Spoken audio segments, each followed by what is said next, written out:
É isso mesmo, Daniel. Em todo o Rio Grande do Sul são situações diversas a partir do momento em que a enchente já se apaziguou, as águas já baixaram, mas muitos lugares ainda existem alagamentos, tem pessoas que já estão retomando suas rotinas, algumas tantas ainda em abrigos, né? Tantas outras pessoas estão ainda na dor e na angústia de familiares, de amigos desaparecidos em função dessa enchente. Então, sobre isso vamos falar a partir de agora, saber de que maneira esse resgate, essas buscas estão sendo realizadas, como está sendo tratado essa parte, esse setor, digamos assim, desta enchente, a maior tragédia climática aqui do estado do Rio Grande do Sul.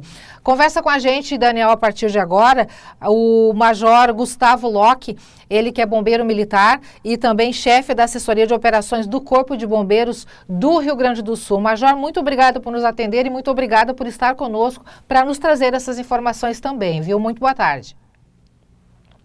Boa tarde, Helena. Estamos à disposição aí. Boa tarde a ti, a todos os telespectadores, e estamos sempre à disposição aí para qualquer esclarecimento e também transmitir à nossa comunidade todas as ações que estão sendo realizadas por parte do Corpo de Bombeiros. Major, eu começo só resgatando alguns dados em termos de números. Nós temos aqui dados de terça-feira. Claro que a cada dia novas atualizações surgem, mas com relação ao saldo numérico desta enchente, 806 feridos, 180 mortes e até terça-feira, 3 de julho, 32 desaparecidos.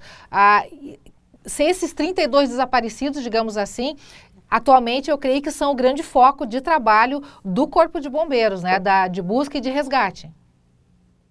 Sim, perfeito, exatamente. Hoje o Corpo de Bombeiros foca nesses desaparecidos, né?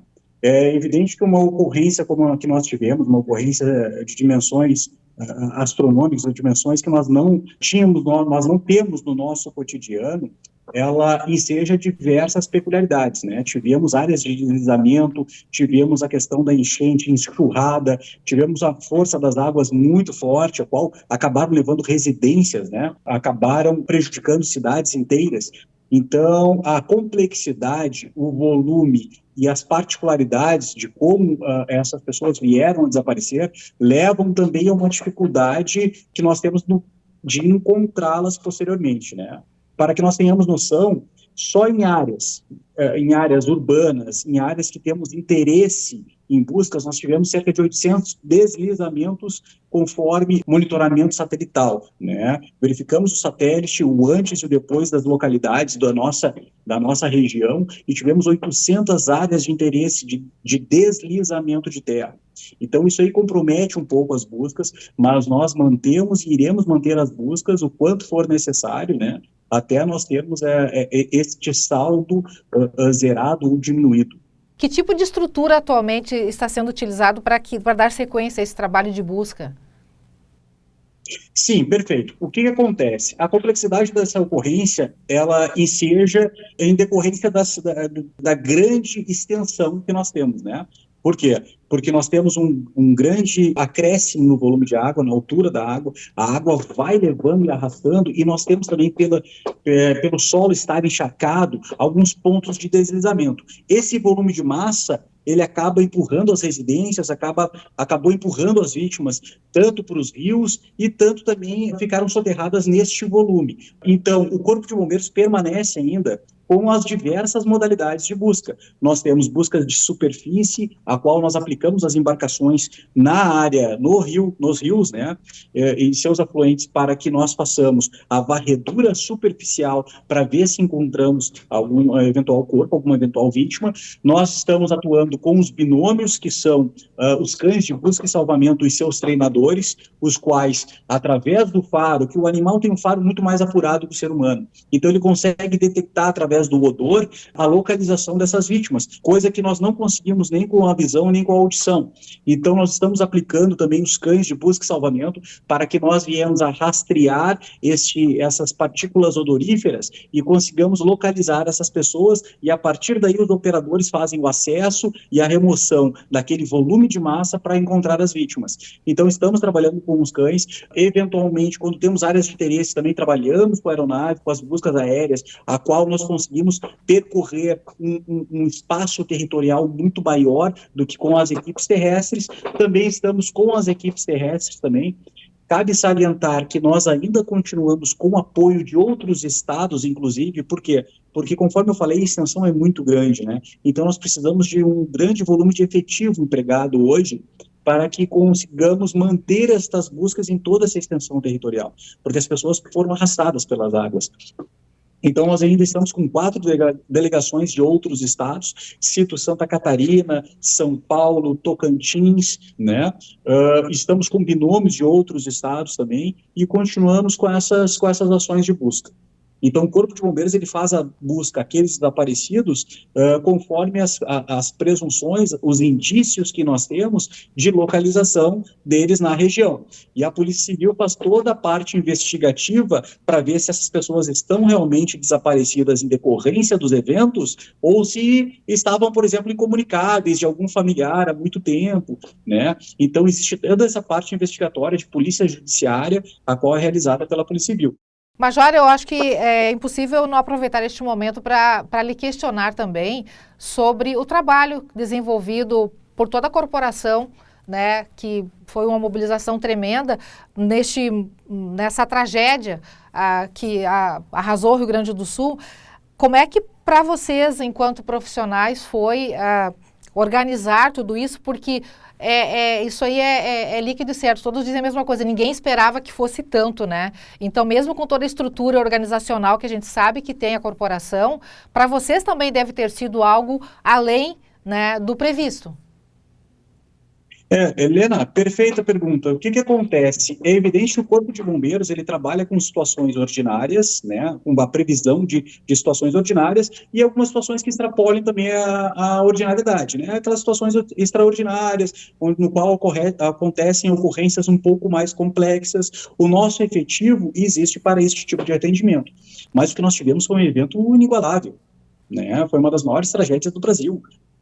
A extensão, a complexidade, o volume de servidores que precisaria para fazer esse atendimento, nós teríamos que ter grande parte da população pertencente ao Corpo de Bombeiros, né? Então, esta foi a dificuldade, o grande volume de ocorrências ao qual se aplicou naquele determinado momento.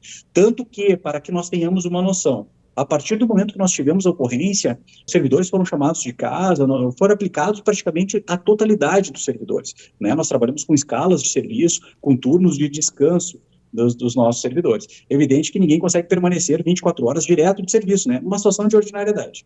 Mas, nessa circunstância, todo o efetivo foi convocado, foi colocado a campo, enquanto nós não tivemos a tranquilidade de que todas as pessoas que tinham para ser salvas já haviam sido salvas, nós permanecemos com o efetivo praticamente full, todo o efetivo do Corpo de Bombeiros convocado e atuando, né? Que momento da enchente, dos resgates, enfim, foi o ápice da dificuldade para vocês? O ápice da dificuldade, sem sombra de dúvida, foram os primeiros dias ali, né? O primeiro, segundo dia ali. Por quê? Porque as águas estavam subindo. Ninguém esperava, na verdade, né? Esse volume súbito de água e em tantas regiões, e tão extenso nas regiões. E aí aconteceram que as pessoas, todo mundo precisou de socorro praticamente no mesmo momento. Então, esse foi para nós o ápice da complexidade da ocorrência. Por quê? Porque o volume de ocorrências, ele era muito maior do que nós temos na nossa ordinariedade e numa situação, em alguns eventos também, extraordinários, né? Então, era um volume muito grande. Para que nós tenhamos uma noção, naquele período, nós tivemos 51.912 intervenções do Corpo de Bombeiros. E isso foi fundamental também, o empenho dos bombeiros, das delegações de outros estados. O Rio Grande do Sul também, quando nós temos tragédias em outros estados e estamos em um período de tranquilidade, nós também mandamos efetivo auxiliar. Então, essa articulação da Liga BOM, que é a Liga Nacional dos Bombeiros do país, né, ela é muito salutar, porque nós tendemos a acrescentar efetivos de outros estados ao estado que está sendo afetado pelo evento e ali reforçar, para que nós tenhamos uma noção. Vieram mais de 1.000 bombeiros de outros estados, atuaram aqui no Rio Grande do Sul, né, e tivemos de todos os estados da federação. Isso, de alguma maneira, serviu como sinal de alerta, esse evento, para que o Corpo de Bombeiros, de alguma maneira, mude em alguma coisa a sua forma de atuação, né, a sua forma de estrutura? Embora nós saibamos que a dificuldade de prever um evento desses é bem grande, né? Mas os órgãos, tanto de segurança, reestruturação, defesa civil, as prefeituras municipais, estão trabalhando constantemente para que nós não tenhamos nada mais semelhante a isso, né? A esse tipo de problemas. No caso, se tiver, que tenha-se medidas saneadoras para que não cheguemos a estas circunstâncias tão agravantes, tão agravadas como essa que nós vivemos. Então, é uma série de estruturações, de articulações de todos os órgãos para que, conjuntamente, nós venhamos a dirimir esses problemas futuramente. Ok, Major, mais uma vez, muito obrigado pela participação.